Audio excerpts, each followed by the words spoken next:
What up, y'all? It's your boy, the MMA Mechanic, and today we're going to do a prediction video for the UFC Noche Fight Night event, San Antonio, this weekend. All right, so we're going to start with the prelims. We're going to go all the way through the main event. Guys, this is a big card in the sense that the name value is kind of low, right? The name value is kind of low. What do you call it? There's not too many big names on the fight. A lot of guys are new coming into the UFC. But the main event, Jean Silva versus Diego Lopes, is big. It's big because I think that depending on how this happens, this fight ends, aka if Jean Silva sleeps him out cold or just dominates him, I think we could see Jean Silva in the next title shot. Right? He's a big name. There's a lot of hype around him right now. A lot of hype around him right now. Everywhere. Everyone is talking about this guy. Listen, the fighting nerds did not do well last week. That kind of that was not good for me at all, man. I made some videos where I was kind of giving a lot of hype to Mauricio Huffy, and I was giving some hype to Kai Barajo, and I got obliterated by the people in, the Paris fans, let's just say. They weren't too happy with me, and they let me have it, right? Because of my videos. So I need some redemption this week. I need some redemption this week with Jean Silva, right? Because I said that he has the best chance of all the fighting nerds to win the championship. And you know what? I'm not wrong about that. I'm not wrong about that. Lightweight has some killers, Huffy's in lightweight. Middleweight has some killers. Cabarajo's in middleweight. So Jean Silva has the best chance. I wasn't wrong. Even if, something doesn't go my way this weekend. I think it will, though. I'm pretty confident in this one. We're going to start with the prelims, though, guys. We're going to start with Daniil Donchenko versus Rodrigo Sezinando. Okay, so Daniil, I did watch him fight a guy named Amerikson Alik Hujayev.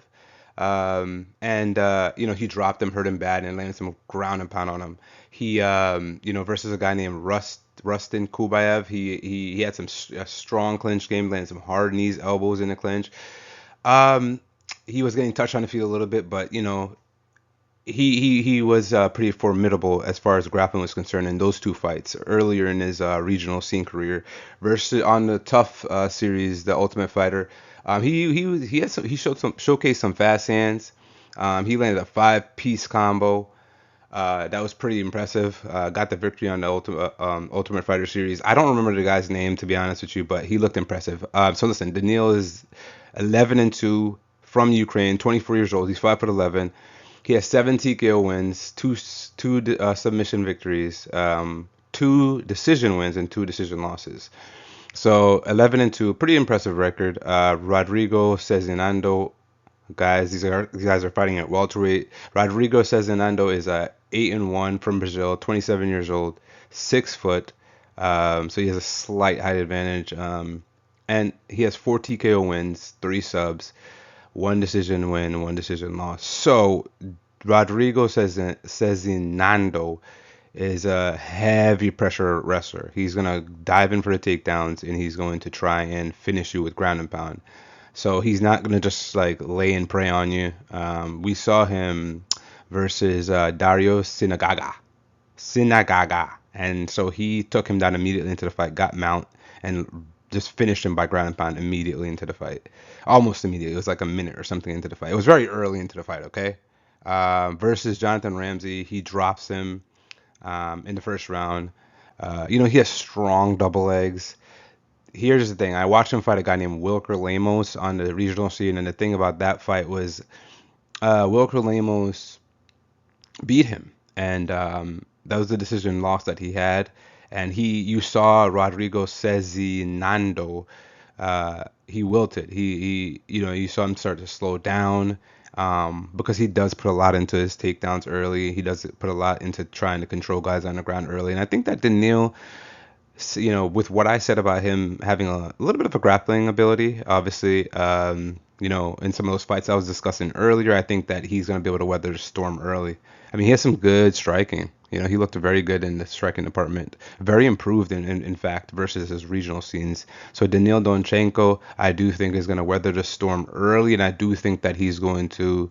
I think he's going to. I think it's going to be a decision victory. I don't think he's going to stop I don't think he's gonna stop Rodrigo, even though that is very much a possibility. But I'm gonna go ahead and say decision victory for Daniil Donchenko.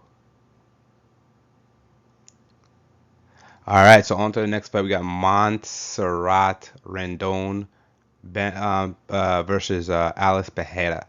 So Montserrat's 36. She's 5'8". She's 6-1 in the 6-1 record. She's a 68-inch reach.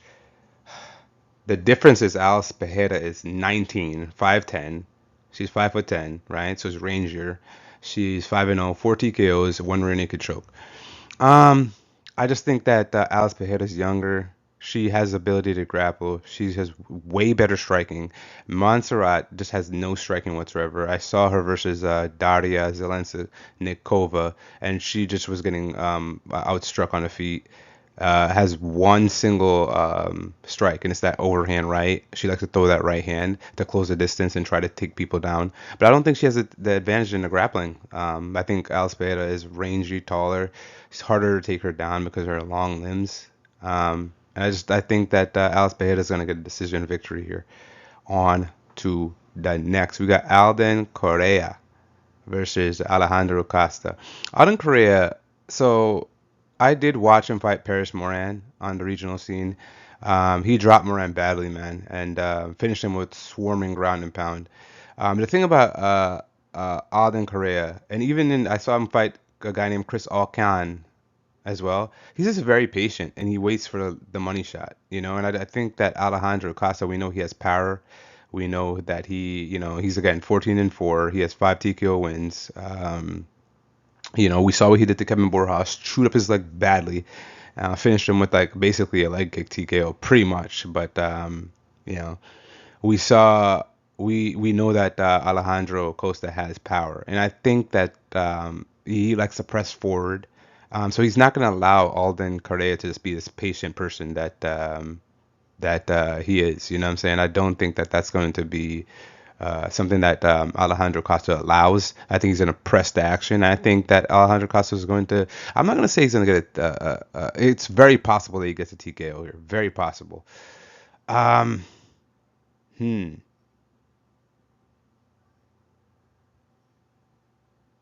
I'm trying to think because when I watched him fight, did he get dropped in one of his fights? He did versus that Chris Okan guy. Chris Okan dropped him in the first round. That was actually a very competitive fight.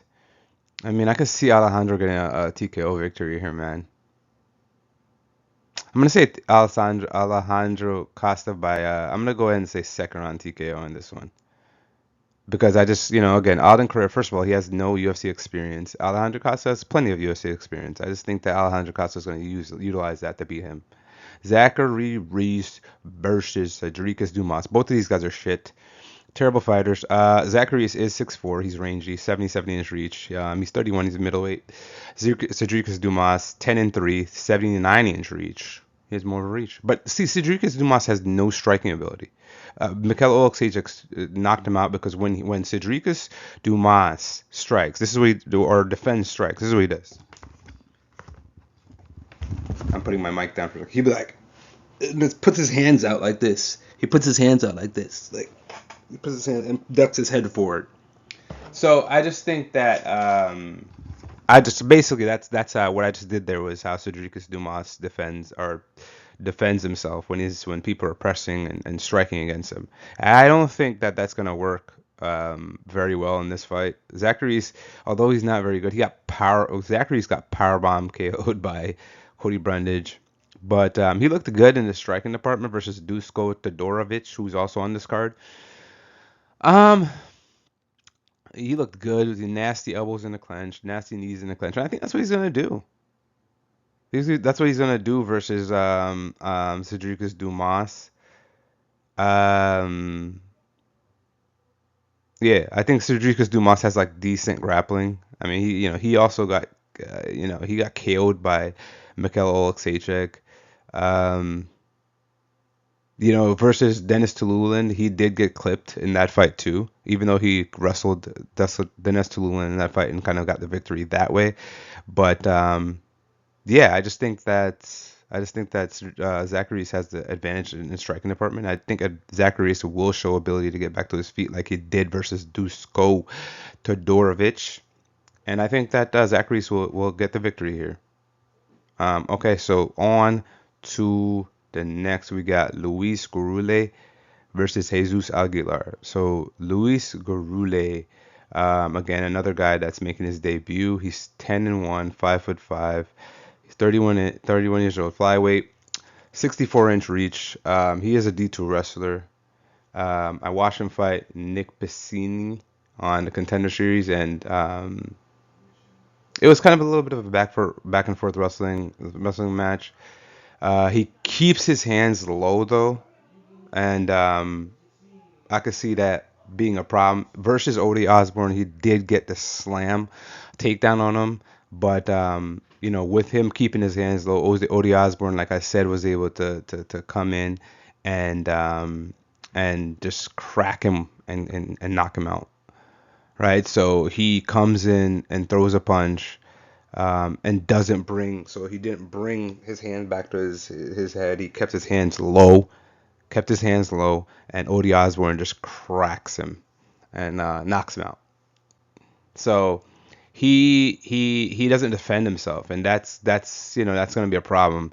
Jesus Aguilar, 11-3. He doesn't have that long of a reach, 62.5-inch reach. So that's kind of like that's a disadvantage for him there, but he's scrappy, right? So we know that Luis Gurule likes to grapple. He's gonna go for the takedowns, but Jesus Aguilar is scrappy. We saw him fight Mateus Mendoza, and he was able to reverse some positions on the ground. He was landing some hard ground and pound. So he has a grappling game of his own. He did submit Stuart Nicole with a guillotine. He has 6 guillotine finishes. So that's the thing. Luis Gurule, we know he's gonna want a grappler. He's a grappling background. Again, that D2 wrestling, college wrestling. But I do think that Jesus Aguilar is a submission threat off his back. He has the ability to lock up a guillotine or something like that. And I do think that's what's going to be the problem versus Luis Gurule. He's going to have to be defending himself, even if he has top position, even if he is able to get to fight to the floor. And I do think that Jesus Aguilar has the advantage on the striking department. So I will say this is a Jesus Aguilar decision victory. On to the next. We got Tatiana Suarez versus Amanda Lemos. Okay, so I think Tatiana Suarez injuries over the years, you saw it. She just looked slow, lethargic. She looked like just out of place versus Zhang Weili, even though it was a championship fight. She just didn't have it. And I think that I don't want to go ahead and pick. I'm tussling with this one because I don't know. Amanda Lemos, she's 38, man. She's 38. And I think Tatiana is like 34 or something like that, but 38 years old. Holy cow. She does have power. She TKO'd Marina Rodriguez. She beat Asmin Lucendo in her last fight. But she lost, she lost to Verna Jandarova. She did beat Mackenzie Dern, who's getting a title shot, by the way, which is crazy. Both women lost to Zhang. Zhang made it look easier versus Amanda Lemos. So just based on that, I'm gonna go ahead and pick Tatiana Suarez by decision. I don't know. Tatiana Suarez is very one-dimensional. She has no striking ability at all. But I don't know, man. Amanda Lemos, she has some power. Maybe she's worked on her takedown defense, but I just think that Tatiana Suarez is on another level. Tatiana Suarez took down Zhang Weili, okay? She took Zhang Weili down. If you could take Zhang Weili down, then that means you're very good. I don't care if you took her down one time. You're a very good grappler if you could take Zhang Weili down ever. So I'm going to pick Tatiana Suarez by decision. Joaquim Silva versus Claudio Puelles. Claudio Puelles is a quitter. Dan Hooker made him quit like a B word. I can say the B word. He's like a bitch. Okay, he quit, man.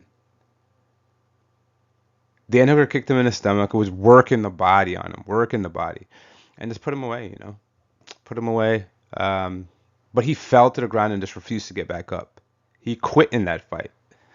Farisham, that was a good, interesting fight. He actually took Farisham down, threatened some positions, but Farisham, got the win. He got like 9 takedowns versus Farisham as well too, and he landed an Munari roll versus Dan Hooker. So I mean, he's dangerous where he's dangerous, but outside of the grappling and the jiu-jitsu, he's not dangerous anywhere. Now, Joaquim Silva has power. He has 7 TKO wins. He gets TKO'd a lot. He hasn't been very impressive in his career, but we did see him hurt Jakar Close, even though he lost that fight. He did hurt Jakar Close. He beat Jared Gordon, who's also fighting on this card, and that's a very impressive win. Jared Gordon is very, very good in my opinion, and he beat him. So, he swarmed him with punches. That was a war, man. Okay. Um, yeah, I can't pick Claudio Puelles ever. Joaquim Silva just kind of showed him levels. Or I mean, Joaquim Silva is about to, I think, show him a little bit some levels. I don't think that Claudio Puelles is going to be able to take Joaquim Silva down. And yeah, if you can't take him down and they're both striking, I'm going to give the edge to Joaquim Silva. He has a power advantage. He has a everything advantage on the feet. So yeah, I'm going to go and pick Joaquim Silva to win this one. I'm going to say he KO. Yeah, he's going to TKO him. Daniel Medina versus Dusko Todorovic. Jose, Jose Medina versus Atiba Gatier was brutalized. He was just literally like they just put him in there to kind of say, okay, they just wanted Atiba to get the air to get like an impressive KO victory. Like Jose Daniel Medina is tough, man. He's tough. We saw him fight. I think it was Zachary, and he was getting beat up in that fight too. Zachary was landing a lot on him. He was able to take a lot of those shots. Atiba Gatier is a different level of power, so Atiba Gatier puts him away. But yeah, versus Dusko, I just think Dusko's gonna take him down. Dusko isn't good either, man. He got TKO'd by Christian Leroy Duncan, Mansour Abdul Malik, and he lost to Zachary. So both of these guys lost to Zachary. I just think Dusko. I mean, geez, man, this is I mean, I could see Jose like avoiding getting submitted or taken down and like catching Dusko because Jose Daniel Medina is somewhat of a dog. So I could see him kind of just like cracking Dusko. These are hard. This one's a hard one to pick because both guys aren't very good. I'm gonna go to pick Dusko though, man, just because his grappling ability is more impressive than anything that Daniel Medina is good at. So like Dusko's grappling ability is more impressive than Jose Daniel Medina's striking ability, I think. And I think because of that, I think we'll see Dusko Todorovic win. I think Jose Daniel Medina is he's just a guy that's just there to be tough and just take a beating. This literally is like what I think he is, and I don't think that's a good thing. Alexander Hernandez versus Diego Ferreira. Listen, Diego Ferreira is gonna win this fight, man. He's too much of a dog. We saw his fight versus Mateus Rebecki. We saw his fight versus Michael Johnson. We saw him fight Jared Gordon. And he was able to get in a war versus Jared Gordon. That was one of the most fun fights I've watched. He's just faced way better competition than Alex Hernandez. We know Alex Hernandez beat Daniil Dariush way back in the day, but then got destroyed by Donald Cerrone. I mean, Alexander Hernandez has lost to guys like Damon Jackson, Billy Quarantillo. He got a Chase Hooper win, but Chase Hooper's like trying to strike with him. It's like, come on, bro, just take him down, or at least make it scrappy, get a scramble and take him down, and just get a victory that way. I don't think that Chase Hooper win's very impressive. I don't think Chase Hooper is very impressive himself. I think Diego Ferreira has way better levels of competition. I think he's way better than anybody that Alexander Hernandez has fought outside of like a early Donald Cerrone and a Beneil Dariush. I think that Diego Ferreira is better than anybody Alexander Hernandez has fought. You know what I mean? Diego Lopes has actual power, builds into fights, good fight IQ, very good fight IQ, which is why he beat a guy like Mateus Rebecki. That was a crazy fight, man. So yeah, I'm gonna have to give the edge to Diego Ferreira here. I think he's going to win this fight. I think everything's gonna be better on the feet. Um, does he win by TKO? Yeah, yeah, he does. He does. I think Jared Gordon would destroy Alex Hernandez. You know what I mean? And then Diego Ferreira beat him. So I'm gonna go ahead and say Diego Ferreira is gonna finish Alexander Hernandez in this fight. Yeah, he's gonna TKO him. Santiago Luna versus Kwang Lee. So Kwang Lee, we saw him versus Chao Long. It was a very, very impressive fight. As far as like he lost and he got KO'd, but it was a good back and forth. Some good grappling. He did get that rear naked choke versus Gaston Bolaños. Um, he has grappling ability, and we know that Santiago Luna is going to press forward. He's a relentless wrestler. Relentless wrestler. He has 4 submission wins. Santiago Luna. He is good, man. And just the eye test, you know what I mean? I know because this is his debut and he hasn't fought anybody in the UFC, but this you could tell, the eye test is there for this guy. He German suplexed the guy. Yeah, Gerardo Aguilin or something like that. His name was Gerardo Aguilin. He German suplex this guy, so he's a very high level grappler. He gets deep in on the hips. He's gonna take you down. I watched this fight versus Emilio Golenda, and he got a rear naked choke like immediately. Um, yeah, he has decent power, but he's a relentless wrestler, man.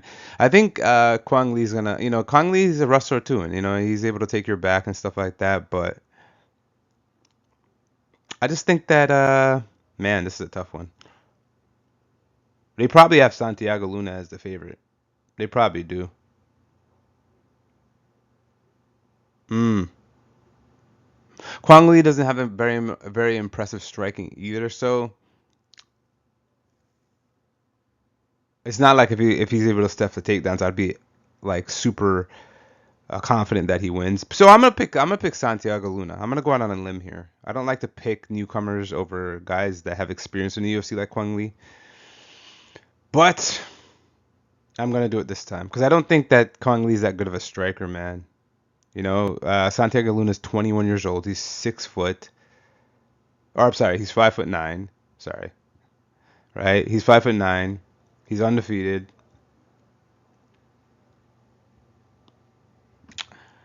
You know, so I'm gonna go ahead and pick Santiago Luna. I'm gonna give him a decision. I don't think Kwang Lee's ever been lost by submission, so I'm gonna give Santiago Luna the decision victory here. Yeah, whatever. I'm gonna give him a decision victory. I think. I'm not even sure to be honest. Um, Dustin Stolfus versus Calvin Gastelum. So listen, Dustin Stolfus, he's big, he's powerful, he can wrestle. Um, he had probably his most impressive loss where he went to decision versus Ruziboyev. He's a killer be killed guy. Like he does not. Most of his fights aren't gonna go to decision. You know. Ruziboyev was picking him apart from range, but shockingly, he was able to eat a lot of those punches. I mean, Ruziboyev was cracking him with that straight piston like right that he likes to use, but he wasn't going down. You know, um, Rodolfo Vieira rear naked choke, the Mabus Magomedov. Remember that insane front kick KO that just dropped him and he lost by TKO in that fight. Marc Andre Barriou. Well, actually, he KO'd Marc Andre. Yeah, that was one of his more impressive wins. So he's killer be killed, man. And, he's fighting a guy like Calvin Gastelum, who's good boxing. Calvin Gastelum just has way better levels of competition. Whitaker kind of near Adesanya in the Hall of Fame fight versus Adesanya. Sharp, southpaw. He's durable. I just don't think that Dustin Solfus is better anywhere than Calvin. Calvin took heavy shots versus Joe Pyfer. I don't think Calvin's gonna get knocked out by a Dustin Solfus if he didn't get knocked out by Joe Pyfer. So I'm gonna pick Calvin Gastelum. I'm gonna say by second round TKO. I think Calvin's gonna catch him. Dustin Sofas has no chin. He's just garbage, really. Just, I don't know. He may be able to land something and just kind of like maybe hurt Calvin, but I don't think he's gonna TKO him. So I think Calvin's gonna catch him many more times than Dustin's gonna catch him, and I think Calvin's gonna TKO him second round. Yeah, Rafa Garcia versus Jared Gordon. Rafa Garcia is a tank of a guy, you know. Both guys I think lost to Grant Dawson in their last fight. But that's Grant Dawson. He's going to take anybody down. But Rafa Garcia is hard to take down. He's a tank of a guy. He sits behind a nice jab. We saw what he did to Clay Guida. He has a nice jab, man. He sits behind it very, very well. He's very hard to take down. But I just think that Jared Gordon's too good of a boxer. He's a gritty, grimy, dirty boxer. He likes to make the fight dirty. He likes to get in the phone booth. We saw what he did versus Thiago Moises. Took Thiago out in the first round. He's great cardio. War versus Nazrat Hasparat. Yeah, I just think that he's better at Rafa Garcia at what Rafa Garcia wants to do. Rafa Garcia is going to come forward with that boxing style, that nice jab, sit behind that nice jab. And I think Jared Gordon's just better boxer. And he's going to showcase that in this fight. On to the next one. We got David Martinez versus Rafa. Now, I'm going to say this about David Martinez. He is very fast, man. That kid is quick, bro. I watch him fight Xavier Franklin. Powerful, good counters. I watched him fight Simon Xavier. He was landing some nasty knees. Very, very fast. Very dynamic kicks. He has a short reach. I think it's like 67 inches or something like that. And we know that Rafa has a longer reach. I think Rafa will probably struggle with the speed a little bit early, maybe, but Rafa has good footwork, man. Rafa beat a guy like Jean Silva. No, okay. Uh, God, what's his name again? Um,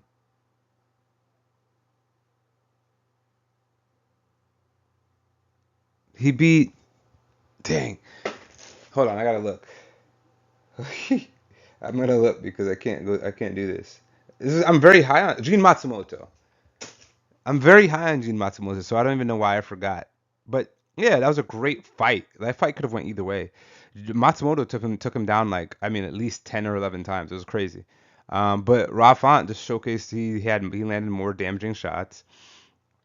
Kyler Phillips, we saw him fraud check Kyler Phillips. We saw him fraud check Adrian Yanez. He's had some tough losses, but against high level competition, Figgy, Corey Sandhagen, Chito Vera, very high level competition he's losing to. He's a very good boxer. You know what I mean? David Martinez, he hasn't fought any level of competition. It's very interesting that they're giving these newcomers guys like Rob Font, man. How do you give David Martinez on his first fight in the UFC Rob Font? Make that make sense for me, please. It doesn't. I think, listen, David Martinez is going to have success early. He's very, very fast. I'm impressed with his speed. I'm not going to lie to you. But I think as the fight goes, I did see David Martinez slow down. Yes, that's what I wanted to say. I forgot which fight it was, but I did see him start to slow down in a fight because he's very fast twitch. He comes out very explosive early. And I don't think that's going to bode well for him as the fight goes on. I think he's going to slow down. I think Rafa will start to catch him as the fight goes on. And I'm picking Rob Font by decision victory here. Possibly even a TKO. But I think that it's going to be a decision. I think Rob Font is still got good boxing. He's not quite what he used to be, but he's still got good boxing. He's still very high level. And yeah, I'm going to give the guy with a ton of experience who's fought very high level competition over a guy who just looks impressive. You got to I know I mentioned eye test earlier in one of the picks that I made, but we gotta get away from this. Oh, he looks so impressive on the regional scene or in another promotion. We're gonna give him a top 10 ranked. I think Rafon's still top 15. I think. Yeah, I think Gene Matsumoto is fighting for a ranked position. So yeah, I think Rafon's still ranked. And yeah, we gotta get away from this, man, where we're just giving guys these high level guys first fights. I know Rob Font still doesn't have it like he used to, but it's like it's still Rob Font, man. You can't do that. David Martinez, I do think with the right fights, could be good, man. He's very fast, man. Very, very, very, very, very fast. And I think that to the point where I think he can hone in some of that speed and that explosiveness a little bit to kind of like, because he's not gonna come into the UFC and just starch guys. He's gonna be in some high, he's fighting higher level of competition. He's gonna be fighting guys that are gonna push him. So I think coming into the UFC, if he's able to kind of like manage his the explosiveness and all that stuff early, extending his all of that energy early, I think he can have a decent run. He's very fast. I was impressed with how fast he was. But maybe it's a regional scene and maybe those guys are just slow as shit. So yeah, on to the next one, the main event. Your boy Jean Silva versus Diego Lopes. Listen, Diego Lopes is very, very impressive. He lost to Volkanovski, but before that he was on a tear. I think he won like what 5 or 6 in a row, maybe 7. Beat up Brian Ortega badly. Beat Dan Ige, and it was a very competitive fight versus Dan Ige, but beat Dan Ige. Destroyed Sadiq Youssef badly. He has a lot of first round finishes. He has submissions. I don't like that he's in a war of words with Jean Silva right now on whether he can get takedowns and stuff like that. I think they're arguing about that right now, and that's like a big thing between them right now. Who can get the day, or can I take you down? Jean Silva is kind of obviously going to be talking his talk. We know Jean Silva likes to emote on guys and just like to showboat a little bit. And I did mention I'm a little worried about that. When you're fighting a guy with the type of power that Jean Silva has, or Diego Lopes has. Listen, man, Diego Lopes is slower than Jean Silva. He is slower. Um, the power. That's an interesting topic right there. On who has more power? That's an interesting one. I think that Jean Silva is more precise. I think Jean Silva is faster. Diego Lopes comes in with looping shots. We saw him fight a guy like Volkanovski, right? And when Volkanovski beat him, he just beat him to the punch with straighter shots, step-in shots, where Diego Lopes looked like he was trying to loop his shots in. Volkanovski doesn't have the power that a Gene Silva has. The precision, maybe the precision, but he doesn't have the power that a Gene Silva has. And I think that's going to be an issue in this fight.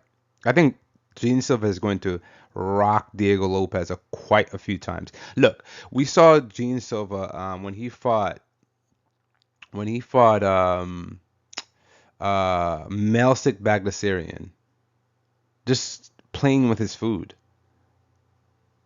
It seems as if when he is ready to take you out, he takes you out. Like versus Bryce Mitchell. He wasn't even looking at him at times. Hands down. And that's the thing I'm a little worried about. We know we've seen guys who like to showboat in their fights. We've seen them get taken out a few times. So I'm a little worried about that. But it's like he's so fast. He's so powerful. The countering ability versus Drew Dober. Some of those counters he was landing, I was just like, oh my goodness. Drew Dober has a strong chin though, and he did have that fight up a weight class at lightweight. So he took that fight. I think it was on short notice. I think. So Jean Silva, man, the precision, the accuracy, the speed, very very confident. He's 5-0 right now in the UFC. He's also big, powerful guy. So I don't think he's gonna be like super like outmatched as far as size. And we know Diego Lopes is a big guy. Both of these guys are very powerful. They're very, very, very fast. I just think that Gene Silva's faster. I think he's more precise. I don't think he throws as looping and wild and wide shots that Diego Lopes does. And I think Diego Lopes will throw one of those looping shots, and I think Jean Silva will catch him down the middle as he's doing that.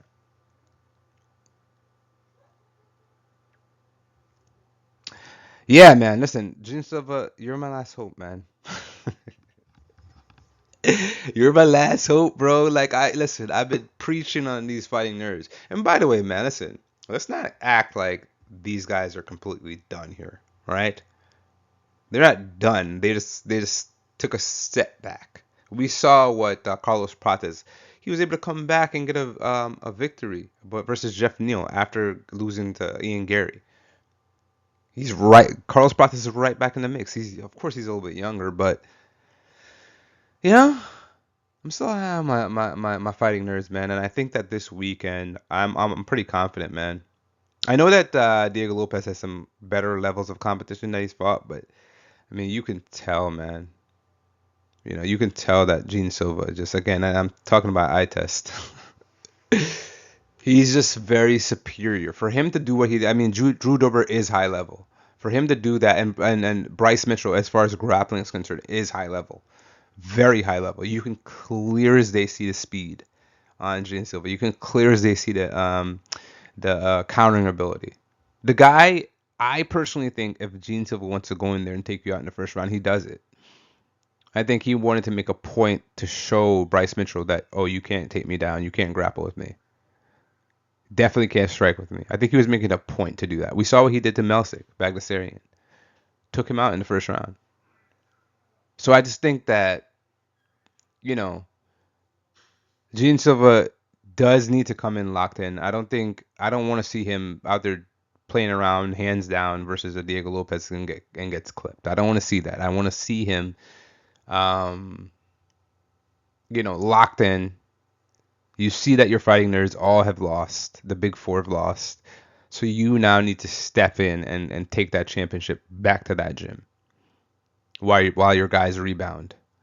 Um, but yeah, I'm just gonna say that I do think that Gene Silva wins this one, and I think he wins it pretty emphatically. I think he's gonna make a statement here. Cause look, we know that Lerone Murphy just knocked out uh bro, I'm so terrible with names. God, man, I'm gonna look this up. I can't do this, man. No, I'm not allowing this to. It's gonna come back to me. It's gonna come back to me. Before it. Aaron Pico. Aaron Pico. Aaron Pico. We saw Lerone Murphy land that spinning back elbow on Aaron Pico, put him away in emphatic form in the first fashion in the first round. I think Gene Silva is coming into this fight. I'm fighting a top three guy. I think Diego Lopes is ranked number three. I think Gene Silva is like, okay, if I put this guy away, then I am going to be clear cut the next in line because Diego Lopes is ranked in the top three. Lerone Murphy didn't get a win over a top five guy. He hasn't had a win over a top five guy yet. Aaron Pico isn't even ranked. Aaron Pico, this is his debut. So if Gene Silva goes in there and starches Diego Lopes, what do you think is going to happen, guys? A guy like Gene Silva who has more hype around his name right now. They're going to give the fight to him, man. And so, you know, I'm gonna listen. I have a message for a certain champion that I'm a big fan of. I'm a huge fan of Volk, man. You know, listen. If they listen, I'm gonna hold my. I don't want to jinx this fight because again, I need one of my fighting nerds to kind of win. So I'm not gonna jinx it. But listen. I'll calm the recap video. I do have a message for Volk. I'm gonna save that message. So you have to stay tuned for that one. All right. Until next time, it's your boy. Like, comment, share, subscribe, the whole nine.